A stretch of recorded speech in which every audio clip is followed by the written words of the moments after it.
We are the Church of the Larger Fellowship, a Unitarian Universalist congregation with no geographical boundary, working toward creating a global spiritual community, rooted in profound love, which cultivates wonder, imagination, and the courage to act. Adapting to the COVID-19 pandemic has been difficult for many bricks and mortar congregations. Early on in the pandemic, we were in a unique position to assist many congregations with the transition. We hosted special episodes of The VUU, provided advice and counseling to religious professionals, and trained congregations for live streaming worship, all while providing robust online programming for our members. From worship to covenant groups, from classes to pastoral care, and from our monthly magazine to our letter writing ministry. We have found ways to build connection and community even through the screen. We have been a model for ministry on the margins, providing services for isolated Unitarian Universalists, becoming a spiritual lifeline for our members in prison, and investing in innovative ministry. We know better than anyone how deep and meaningful connections can be formed even from a distance. Unitarian Universalists have faced many challenges in these times, and we continue to persevere and to fight for justice and equity for all people, especially during moments of crisis. We are proud to be a leader in this faith movement, and we invite you to get involved in our ministry. We strive to be a place where anyone from anywhere can find spiritual refuge anytime they need it. Welcome to the Unitarian Universalist Church of the Larger Fellowship.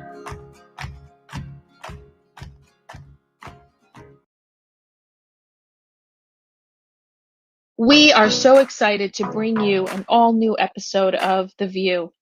The VUU is a weekly Unitarian Universalist talk show discussing important faith-based topics from an anti-racist, anti-oppressive, and multicultural perspective.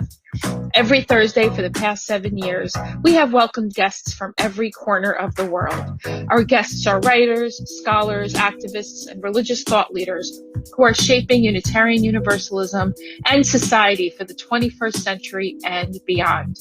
I hope today's show inspires you. Hope it builds your faith. Hope it gives you perspective to see the power of Unitarian Universalism at work in your life. Enjoy the message.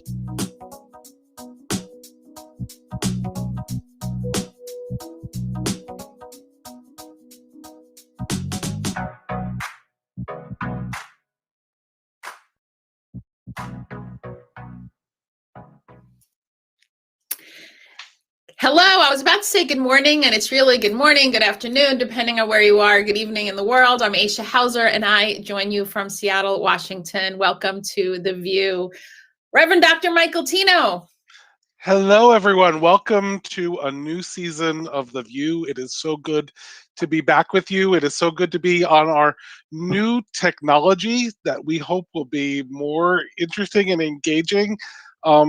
Joining you from Peekskill, New York, and it's great to be with you. I'm wearing Red for Ed this morning in solidarity with my educator siblings out there, especially folks in Frederick, Maryland, who are negotiating a new contract with their union right now. So educators out there, I'm dressed to support you. I'm not just in a t-shirt.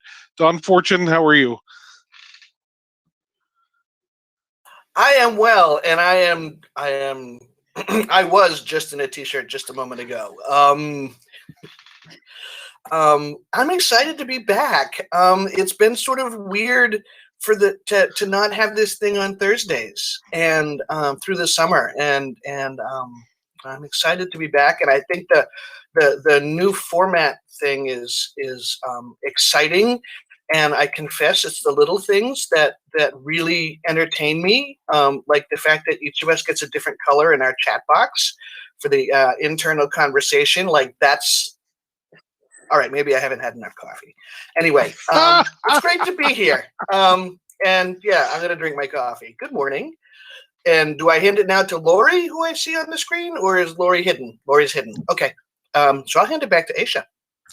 Oh, good morning. Yes, thank you I want to thank Tanner Linden and Lori Stone, who are our producers and tech on The VUU. So thank you so much. This is, as Michael mentioned, a new platform. I know nothing about technology, so I'm sure it's got a fancier name, Wirecast and Rendezvous. I don't know if they're the same thing or different, but it is pretty cool.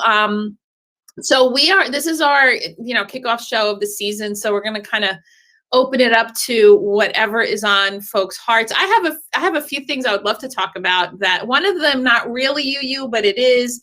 And then of course, to me, I'm going to name for myself the existential dilemma of wanting to, affirm people in the fullness of their humanity, and the feelings that I have for folks who chose not to get vaccinated and are now, like, hospitals are collapsing in some places, and healthcare workers are at the brink. And I heard people say, well, those folks shouldn't get medical care. And part of me is like, well, I don't know that I don't want to be the part, to say, yes, you chose not to get vaccinated, but now you're going to die a horrible death because you chose not to, because the human compassionate part of me is like, that's wrong. And the part of me that got vaccinated, as did, most of everyone that is part of who I consider family and friends have.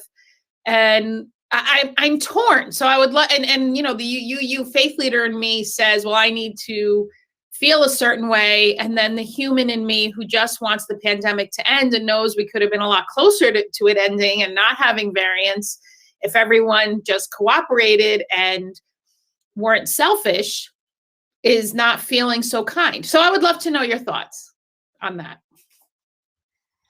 Oh, thoughts. I just want, before we get into thoughts, to remind people that Lori and Tanner are on Facebook Live and YouTube. So whichever platform you are watching us, if you're watching us live here on Thursday, September 9th, we invite you to give us your questions and comments, and they will get them to us in the chat, and we will do our best to respond to them. And we're glad that you're here with us. I think that we can be compassionate and also not perfect, right? So, like, we have to be compassionate to ourselves too. As the parent of a child who is not yet eligible to be vaccinated, I have lots of feelings about people who are choosing not to be vaccinated and putting my child at risk, and putting communities at risk. And I also understand that it's complicated, right? I mean, every time I see something about unvaccinated people, I think about folks who are not vaccinated yet because they have encountered systemic racism in the medical industry. And so their bar for trusting medicine and pharmaceutical companies is a whole lot higher than mine. So I have to have compassion for those people, and I'm aware that that's not the vast majority of people who are choosing not to get vaccinated. So it's complicated. We can say we honor everyone's inherent worth and dignity and humanity, and at the same time, be imperfect human beings ourselves and be mad at them. That doesn't mean that anyone deserves to die a horrible death. Anyone. John, you have thoughts?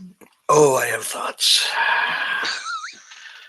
I had a pastoral conversation this morning with a congregant who is homesick with COVID. And who is pretty sure that one of their children, who is too young to be vaccinated, is now infected.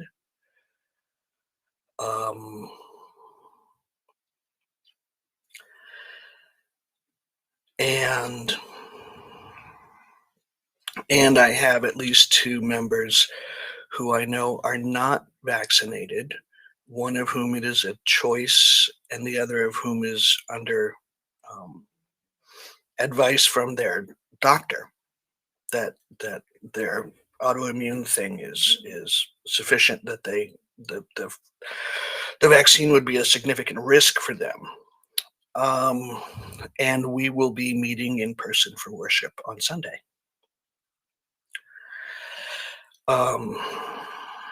We go over to the building tomorrow to set up the chairs, 6 feet apart, and make sure we have enough masks on site and have all the health pledges and all that other stuff. And then we have to kind of trust that people are honest on things, that they self-report accurately, and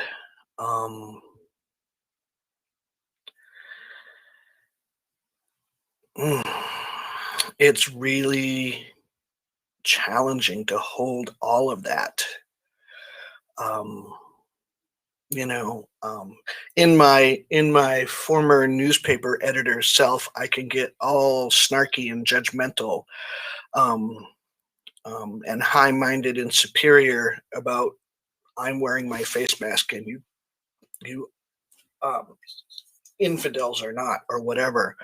When I go to the grocery store,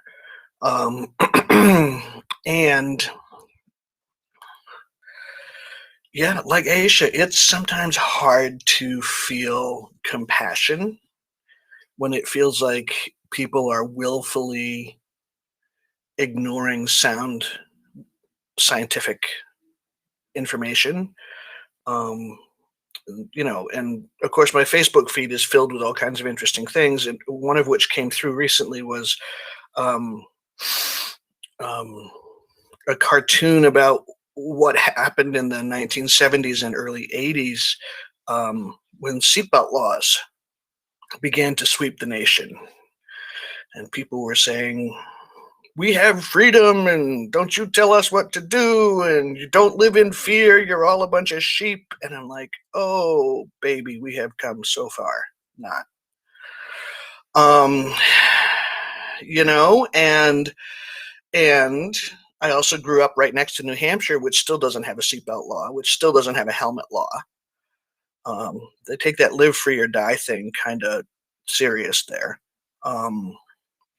So freedoms are tough, responsibilities are tough, and when people are behaving from their amygdala, right, their scared part of their brain, there is no way to reason with somebody who's in that part of their brain. It's just reason goes out the window when the amygdala gets triggered. And so in order to have any sort of rational conversation there, you have to take that person out of the frightened place, out of the triggered place. And sometimes they're willing to come out of that place, and sometimes they're not. And a lot of times I don't have the patience to try. Because, sure, please, yeah. I have so much. Well, because I lived in New Hampshire for a couple of years, but what's understand? Live free and die. I mean, no helmet law. Yeah. What's that about? Right. Seatbelts and fireworks. We want fireworks and alcohol at the same store. And then get on the motorcycle drunk and with, a firework. Without a helmet. Without a helmet. This country, the remnants of the knee-jerk reaction of don't tell me what to do, I'm not going to do what you tell me, really does date back to the Revolutionary War, right? And the notion, it goes back to colonialism, because the notion of freedom in this country never applied to everyone. So this whole thing about the fear, yes, there's different.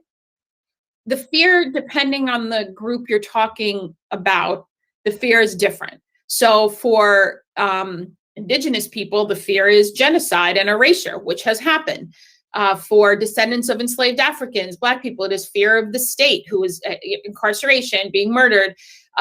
Brown people, immigrants, people who aren't white and of European descent have a fear that is based in reality of hundreds of years of trauma and horror inflicted on those groups. The fear coming from white people who are yelling freedom, freedom, freedom is fear of not being on top. Is what? Well, it's worse than fragility. Yes, it's fragility, but it's also it's to me, I'm going to take it past fragility. It's we're on top. We want to stay there, and there's been a buy-in of the fear is of Black and brown people, not of the state, and of the fear of white people has been a product of propaganda in order to maintain patriarchy, hierarchy, and oppressive structures, right? So, which leads to kind of the horror that is the current United States, well, since the founding of the United States. So when people look at the Texas law, which we're going to have a show about next week, the anti-abortion, anti-people with freedom for people with uteruses, it dates back to control and white men wanting to maintain patriarchy and the white women who support them. So when we talk about people saying, I want to be free, it's not the same conversation for everyone. And how, I guess my question is, yes, it's getting people to, it's not even bypassing the amygdala, it's calming the amygdala, letting people know they're not under threat. But I go back to what I've said before many times on this show, is what James Baldwin says, like white people are not connected to themselves. And it is that disconnection from themselves that creates the ability to separate themselves from their own humanity to be okay with horrors happening to others. And that's playing out on just a horrific scale with not getting vaccinated and people not giving a shit. So again, please, can you say that again? So James Baldwin wrote about and talked about white people not being connected to themselves. That the reason why white people can be witness to the horrors happening to Black and brown people, and obviously at his time it was the dogs and lynchings and just all the horror that was perpetrated, is because white people are disconnected from their fundamental humanity that is inside them. So the question is, especially as faith leaders in a denomination that is predominantly white people, how do we inspire, I don't know if even the word is inspire, how do we inspire, lead people or help facilitate white people to find themselves and be connected to their own humanity? Does that make sense? It makes a whole lot of sense, Aisha, and it's interesting to me. I think there's truth there. I think the sort of moral injury that comes with having to or convincing yourself that these atrocities are okay in some way is real. And at the same time, it's so interesting to me, so much of this freedom, like you can't tell me what to do stuff is so based in the individual, right? And we talk about freedom and people are making decisions based on themselves and not on what is necessary for everyone to be free. So like simultaneously there's this lack of connection to the self and this overemphasis on the self. And I find it very interesting to juxtapose those things. And there's a lack of connection to a moral self and an overemphasis on an ego self or something. I'm not a psychologist. Don't ask me to come up with like actual terms for this. Wow. I mean, our foundational DNA as a political nation is founded in an ethos of "you're not the boss of me." Yeah. Okay. The Cambridge platform, for those who have or shall soon endure seminary and the Cambridge platform, it is a document that was written in the 1630s establishing first and foremost that nobody is going to give us a minister we haven't chosen, which is where congregational polity comes from. And it is based very firmly in the juvenile, adolescent foot stomping of a people who didn't want to be told what to do. And there are times when it just gets so overwhelming, and I think in order to get any progress, we need to actually go back to that and examine our colonialist roots, examine the ethos, like examine the makeup of the mortar in the foundation of this white supremacist culture that came from Europe, because it had so befouled its own nest in Europe that it was in danger of dying out and needed to find someplace else to befoul. Europe was filled with disease and pestilence and all manner of horrible things, and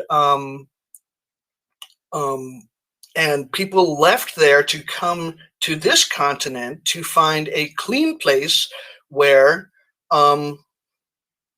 they could sort of start over, or at the very least, have a new place to start that process. And that's what they did. They didn't come here to find uncivilized territory with which to civilize. They came here to find a civilized people to destroy. So we have some comments and questions from I'm folks shocked. online. Shocked, and they don't necessarily go exactly with this conversation we're having, but I want to make sure that people's voices are brought in. I learned today that the VUU stands for Voices of Unitarian Universalism. Today I learned I've only been on the VUU for 5 years, right? But Andrea Simmons in Sweden, hello Andrea, writes, at my UU Zoom group out of Prague Wednesday evening, I got the impression the federal government would overrule the Texas abortion ban. Is that false? We will be having our whole show next week on reproductive justice and organizing in Texas. And the short answer to it is that the Supreme Court was given an opportunity to enjoin the law and didn't, which is a really bad sign for what they will one day rule when it gets to them as a constitutional case. The current presidential administration, the Biden administration, is trying hard to put whatever safeguards they can into effect, but there's very little that the federal government can actually do in states to ensure reproductive freedom. There's very little. And so it's going to be up to courts saying this bill overturns a fundamental right. And it looks like there's a majority on the Supreme Court that disagree with the fact that reproductive freedom for people with uteruses is a fundamental right of humanity. And that's really sad. And speaking of people that I'm angry at, if at some point in 2016 you ever said, there's no difference between Democrats and Republicans, I'm mad at you right now. So whoever you are out there, if that's something you said in 2016 because you didn't like Hillary Clinton, then there's a difference. Freddie Bowles writes, my question is, how do I reply to family that love Candace Owens? I have no idea who Candace Owens is. I do. Candace Owens is a Black conservative female. She appears on Fox News often, and apparently the most recent thing I heard, and I don't know, Freddie, if this is what you're speaking to, she had loud anti-vaxxer on Fox, and really just buys into the whole Fox News propaganda machine. So she was on vacation with her family, started feeling ill, and tried to get a test, COVID test. And somebody, I guess the director, sent her an email and said, because we know you're an anti-vaxxer, you espouse and you don't believe in science, basically said, we're not giving you a test. Now, regardless of the right or wrong of that, here's what I want. When I do workshops on race, I do them. I've been doing them the last few years, and I always get the question, "What do I say to my family? How do I change people's minds?" And here's what I always say. Here's my suggestion: when you have family members who are, have polar opposite views or are espousing views that are, harmful to most of humanity. I center who I am and what I believe. I don't try to change anyone's mind because that's not a thing, right? No one has a chance of changing my mind if I don't want it to be changed. And that's true for other people. So one of the things I do say is I'm not centrist. I'm not halfway to white nationalism or a Nazi. I believe in science. I got vaccinated. Like, I would really genuinely speak in I statements, especially when we're talking family. Unless you're really genuinely wanting to cut people off, which I'm guessing that's not going to be the case. So I would center your values and simply you can't play tug of war with someone if you drop the rope. And this tug of war of whether or not, defending somebody like Candace Owens or people talking about what's on TV, Fox News, or social media is not, you're not going to get anywhere. It's just you're going to go in circles. You're going to frustrate yourself and you're going to hurt your relationship.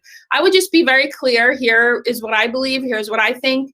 And I firmly believe in taking care of the community. That's why I got vaccinated. I firmly, affirm the rights of Black and brown people. I affirm liberation. So I would just simply say what you feel and say, we're not going to get anywhere with this conversation, because I've never seen anyone's mind changed, especially in the comment section of any social media post. So I always advise against it. So I don't know, Dawn and Michael, if you have different thoughts or same thoughts, but that's my throwing it out there.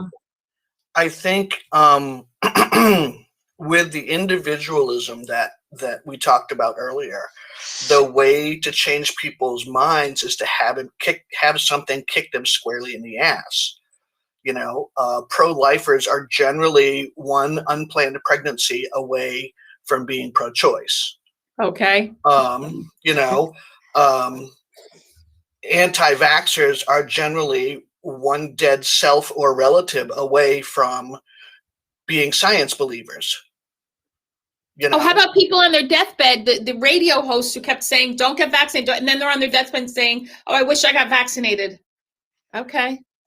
Like I said, it's the individualism that cares not about the community, not about the collective, only about themselves. And only when it hits themselves does it become something worth. Did I turn my camera off? We see you. You're here. Oh, I'm here. Okay. New technology, but I get my own color on the screen. But only when it affects them, only when their own ass is on fire, does it suddenly become an issue of import.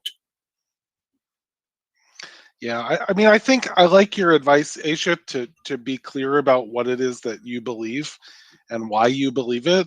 I will agree that I've never seen someone's mind changed on the comments of a social media if you're talking about the person that you're arguing with, and there are always people watching that conversation, right? So if you're clear about what you believe and why you believe it and why you make decisions based in your values as a Unitarian Universalist, then you might not change the person who watches Candace Owens on Fox News, but somebody else might hear you and go, oh, that person, my cousin, makes a whole lot of sense.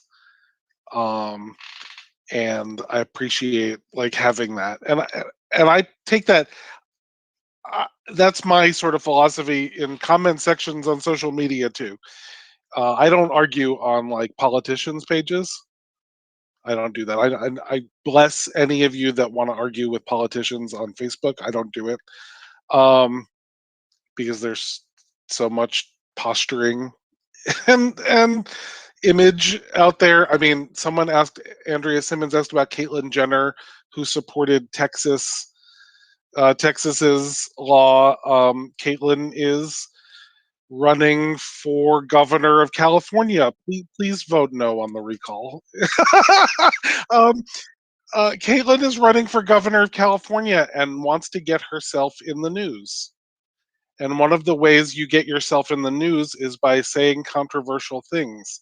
So, like, I'm not going to argue with Caitlyn Jenner, but if somebody is posting something of Caitlyn Jenner and saying, well, what about this woman? She supports this. I might argue enough. I might state what I believe and why I believe it, because there are other people who are going to be watching that conversation who will appreciate the fact that I have stated what I believe and that I have stood up for, in the case of Texas, people with uteruses to have reproductive freedom. As someone who does not have one in this society, it's important that those of us who do not have to make that decision and will not ever have to make that decision stand up for the people who might one day have to make that decision, or stand up as ableist. Exist in solidarity with those who might one day have to make that decision. So pardon my ableist metaphor. And I think the difference is what I think stating so that the people, who are kind of observing the conversation, whether on social media or in person, saying, here's where my values are and here's what I think, is different than here's why you're wrong. That's when everything shuts down and then you end up picking the rope and get into a tug of war where everybody's in the mud, right? So right. That's what I mean. Exactly right. Like, just say, here's what I think, and then that's it, and leave it there. And I've had, when way back 7,000 years ago, when people, when Barack Obama was first running, and people, he was born in Kenya. You know what I would say? I would say, if you believe that, nothing I say is going to change your mind. And I would leave it there. Like, I'm like, if I'm not going to argue the man was born in Hawaii. But I want to go back to something that I think is kind of a nugget for me for Unitarian Universalism, Michael, what you said, that is kind of churning in my mind, that is so rich and interesting. Yes, there's the individual, you're not the boss of me part of what white people definitely grasp onto. People are choosing not to believe in science and what have you. But then what I think James Baldwin was talking about, in terms of white people being connected to themselves, is the spiritual connection that also affirms for us we need other people, that we need to be in community, right? So I appreciate the, lifting up that, no, people are doing things for themselves, excuse me, but I don't think that means the spiritual, emotional connection that is connected to the life force, that is connected to each other, right? That we're all connected. So that's the part that I think, as you use, the invitation is to think about that. Excuse me, where that takes us. I'm going to drink now. Ooh, sorry. Well, what an interesting conversation. It's 12:38 here on the East Coast, 9:38 on the West Coast, and 1:38 a.m. in Japan if you're watching live from Japan, because we're all around the globe. And we also today, in our season 8, yes, kickoff, wanted to give you all a little preview of like our season preview. What's coming up in the next couple of weeks. We have Tanner especially has been hard at work booking guests for this fall. We will be talking next week about Texas. We have our friends from UU Justice Arizona, Janine Gelsinger and company, coming on in 2 weeks. We will be talking several times this fall about prison ministry, CLF's ministry to and with incarcerated Unitarian Universalists, prison abolition, and also with people who work with incarcerated people outside of Unitarian Universalism. So we're really looking forward to some of those conversations. We're going to be featuring some guests who have written books, one of whom is Meg Riley, former Minister Emerita of the Church of the Larger Fellowship and former host of the VUU, the VUU, I guess. Kiana Dene is not with us anymore, but we can still call it the VUU.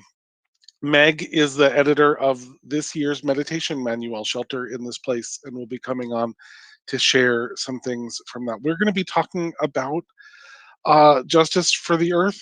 I'm just looking at this schedule, and I am so excited to bring you to help bring you this this new season. Aisha, do you have stuff that you're particularly excited about, or Dom? You know, I love coming together every week and learning from folks in our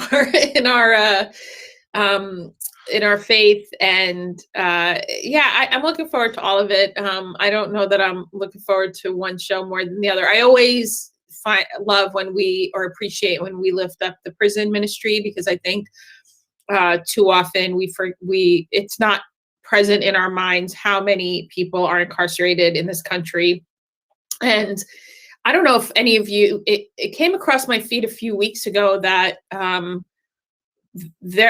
I know this has been happening, but people, farms are now using incarcerated people to work the farms. I mean, it's staggering the continued just cruelty of our incarcerated system, where we're pretending it's not a throwback to, we're continuing slavery, but it is. I mean, it literally is. It literally is, Aisha, because the amendment to the U.S. Constitution that outlawed slavery has one exception in it, and the constitutional allowed slavery in the United States is for people who are being punished for a crime.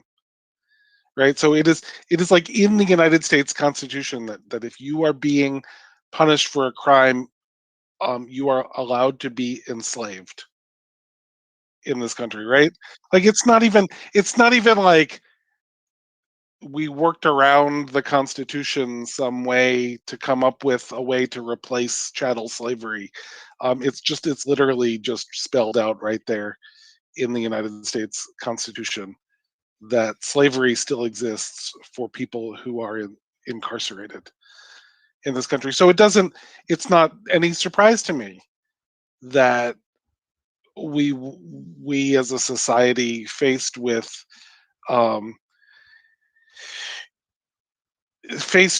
labor shortages on farms because of people who dehumanize migrant workers turn next to enslaved incarcerated people, because we need our vegetables and fruits.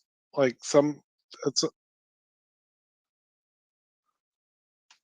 need to have lettuce.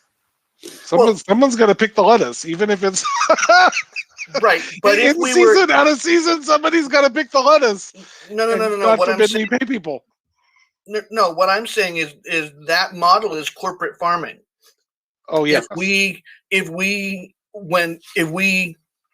used local farms to produce our vegetables, then we would have seasonal nutrition, right? Or we would have greenhouses or something. But there would be no need to have an exploited workforce at that scale. Yeah, okay? I mean, I think that's one thing. Yes, I think that's, addressing farming. But the bigger issue is this country has a firm grasp on violent extractive capitalism and slavery.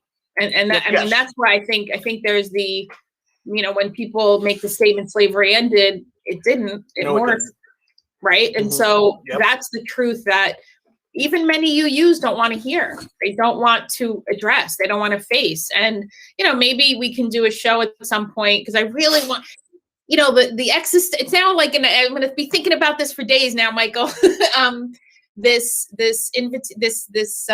is it? It's the tension, I guess, between you're right that there's a individualism, this uber individualism. Don't tell me what to do, but then that same person is kind of emotionally and spiritually bereft and kind of out on a raft somewhere and not connected to maybe their soul, their heart. I mean, how do we get people to care? It's like, was it Dr. Fauci who said when the beginning of this whole mask thing, like, I don't know how to tell you to care about other people. How do we tell people to care about other people? And that, yeah, I'm still. I mean, like I said, I'm going to think about it for days because it's true. It's such an interesting tension that it exists in the United. And I do think it's a singularly United States thing. Although we're exporting it to Canada, because Canada now has anti-mask demonstrations sporadically. I'm like, oh look, you're welcome, Canada. So I've experienced it as uniquely United States, this rugged, uber, destructive, you're not the boss of me stuff. And then at the same time, people really losing sense of what their who we are as humans and really what our responsibilities are to each other and to the planet. Cultural and spiritual adolescence that has been stunted in place for 500 years. Yeah. So we're going to be taking that on this year on the VUU. Aren't we cheerful? And we'll come up with cheerful topics too. We promise, because we like to have fun. Christina Rivera, our co-lead minister, will be back with us. She is on vacation this week, and we want to invite you, the VUUers, whether you are here with us live and want to type this into the comments live, or you're watching on the podcast or on YouTube. We also want to invite you to suggest things that you would like us to talk about, and get them to us. So this is, This can be a conversation that we are running. I learned today that we are the voices of Unitarian Universalism. So today I learned, and you are the voices of Unitarian Universalism as well. I think if anybody at Farnsworth knew that I was representing the voices, I think there'd be some sort of action somehow, somewhere, to be like, really? Don't? I'm not sure that's wise. To have me. Well, they can think what they want. You're here, Dawn. So. Oh, God bless you. Oh, I don't even remember. What were we started out with? What did we start out with today? This was our season recap, Dawn, and just looking forward. Right. I'm looking forward to being here every Thursday with you. I'll have a nicer shirt on next week, but I probably won't. Red in solidarity with my educator colleagues. My goal is for non-stained and non-torn. Oh my goodness! So I want to know. I want to know, and we haven't heard much so far, is how, and I'm going to ask Aisha to represent an entire demographic. How are religious educators holding up? Yeah, not well. This has been, because we're still in a pandemic. The congregations in general are, folks who want to go gather and find solace and community and comfort are sick of Zoom. And as you said, congregations are starting to meet in person. Whether or not that's a good or bad idea, it's people want to be together, and I can appreciate that. Religious educators have been caught in an unfortunate dilemma where congregations are saying, hey, families aren't really coming on Sundays. And my response is, it's Zoom. And they've been on Zoom school all week, including preschool and kindergarten. So yeah, can we give families a break to not want to do this on Sundays? And how is this? And then So it becomes where religious educators' jobs are either being cut or cut in half, or folks are being let go altogether. And then what happens is when you do come back, you're going to need that religious educator. So it's a little bit of a being short. I don't want to be ableist either, but not seeing the forest from not recognizing that actually keeping the religious educator in place full time is the wisest thing to do, because yes, there is families are tired. However, families need more support than ever, and lifespan, every age, folks need support and a place to have faith development and opportunities for programming of all ages, youth, young adults, elders. And so because there is so much anxiety and stress in the system on parish ministers, boards, leadership, we are hearing anecdotally that religious educators are kind of, in some cases, being let go, being fired. And it's beyond unfortunate. It is, again, not recognizing that actually those positions are going to be crucial in the coming years for congregation. So we're not doing well, but you know what? But who is? I mean, I don't want to. Religious educators who don't have formal power, most of them aren't called. The vast majority aren't called. So we're the group that's easy to unfortunately let go of. And so it's been heartbreaking, frankly. Pound foolish. 1,000%. Thank you for saying that. That's exactly right. Very much so. I mean, it's like looking at a piece of infrastructure, like a giant bridge, and noticing that it's only really heavy with traffic for 3 hours a day, hour and a half in the morning, hour and a half at night. But look at all the hours in the middle of the night where it has absolutely no traffic. So obviously we don't need this bridge. Thank you. That's a beautiful analogy. Wow, we're gonna. What do you think? We're gonna wrap up soon. And Michael, we got some great comments. We are coming to the top of the hour, and people are taking us up on suggesting upcoming shows. Darby Lockridge, hi Darby, writes, I love the idea of having the CLF interns on. I think Darby means our learning fellows. And we have 3 learning fellows, 3 fantastic learning fellows. Althea Smith, our senior learning fellow, and Arian Babcock and Lucretia Williams, our 2 first-year learning fellows. They are really amazing, Darby. And Darby says, I love to hear more from them in a less formal setting than worship services. If you have been coming to CLF worship services, which are live Sunday nights Eastern time US and Monday afternoons replayed at 1 p.m. Eastern, you have sort of met them already, but I love the idea of inviting them on as guests. And Danza DeLuna says, yes, let's have Renoir Hamami from Side with Love on. Yes, the Reverend Renoir Hamami is now the congregational justice organizer in our Side with Love program from UUA headquarters, and they are amazing. And that is a brilliant decision. We should book our colleagues at Side with Love. I think we have come to the top of our hour, and we actually have an end video to end our time with you here on the VUU. Voices. We're not doing it all by the seat of our pants this year? No.